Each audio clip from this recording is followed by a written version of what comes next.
تمہاری جان کہیں بھی ہو، تم کہیں بھی ہو، جس جگہ بھی ہو، موت تمہیں وہاں آئے گی۔ تم اگر مضبوط قلعوں کے اندر بھی ہو تو موت تمہیں آئے گی۔ دوسری آیت میں ارشاد فرمایا، آیت نمبر 10-11 ہے، وَأَنفِقُوا مِمَّا رَزَقْنَاكُم مِّن قَبْلِ أَن يَأْتِيَ، ہمارے دیے میں سے کچھ ہماری راہ میں خرچ کرو۔ وَأَنفِقُوا مِمَّا رَزَقْنَاكُم مِّن قَبْلِ أَن يَأْتِيَ أَحَدَكُمُ الْمَوْتُ فَيَقُولُ رَبِّ لَوْلَا أَخَّرْتَنِي إِلَىٰ أَجَلٍ قَرِيبٍ فَأَصَّدَّقَ وَأَكُن مِّنَ الصَّالِحِينَ۔ اللہ فرما رہا ہے ہمارے دیے میں سے کچھ ہماری راہ میں خرچ کرو، جو ہم نے تمہیں دیا ہے اس میں سے میرے راستے پہ خرچ کرو۔ تو یہ نہ ہو کہ تمہیں موت آئے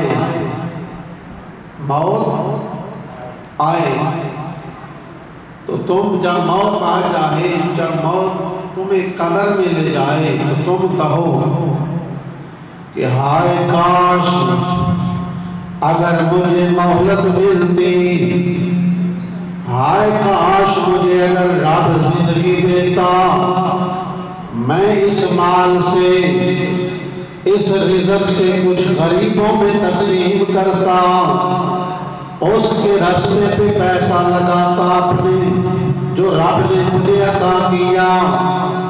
رب پہلے بتا رہا ہے موت آئے گی، اب تمہارے پاس وقت ہے، ٹائم ہے، اس کے راستے پہ کچھ خرچ کرنا ہے کر لو، لیکن جب موت آ جائے گی پھر تم پچھتاؤ گے، ہائے کاش ہمیں مہلت ملتی، ہم اس کے راستے پر خرچ کرتے دیتے، لیکن جب موت آ جائے گی پھر تمہیں وقت مہلت نہیں ملے گی کہ اس کے راستے پر خرچ کر۔ موت سے قبل اللہ فرما رہا ہے کہ میرے راستے پر خرچ کر مرنے سے پہلے۔ بعد میں کہتا ہے کہ کاش تھوڑی سی مہلت مل جاتی، تو آگے فرمایا کہ ہرگز اللہ جب موت کا ٹائم آ جائے گا پھر وہ تمہیں مہلت نہیں دے گا۔ جب مہلت مکمل ہو گئی، تمہاری زندگی کا وقت ختم ہو گیا، موت قریب آ گئی، تو پھر تمہیں رب مہلت نہیں دے گا۔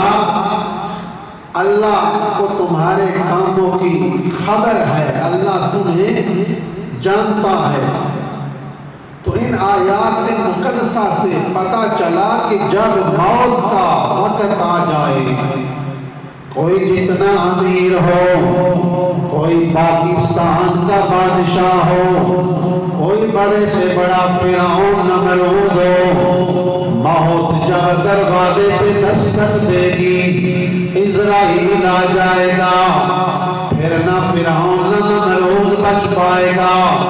ہم کیا، ہماری حیثیت کیا، ہم اس لیول کے امیر زادے نہیں ہیں، ہمارے پاس ان کے برابر دولت بھی نہیں ہے جو آپ اس دنیا پر آ کر خدائی کا دعویٰ کرتے تھے، لوگوں کو اپنے سامنے جھکاتے تھے۔ موت سے وہ بھی نہ بچ سکے، موت نے انہیں بھی نہ چھوڑا، ہمیں بھی نہیں چھوڑے گی، کیونکہ موت جو اللہ نے فیصلہ کیا جس وقت جو مقررہ ٹائم ہے اس وقت ضرور آئے گی۔ لیکن بخاری شریف کی حدیث مبارکہ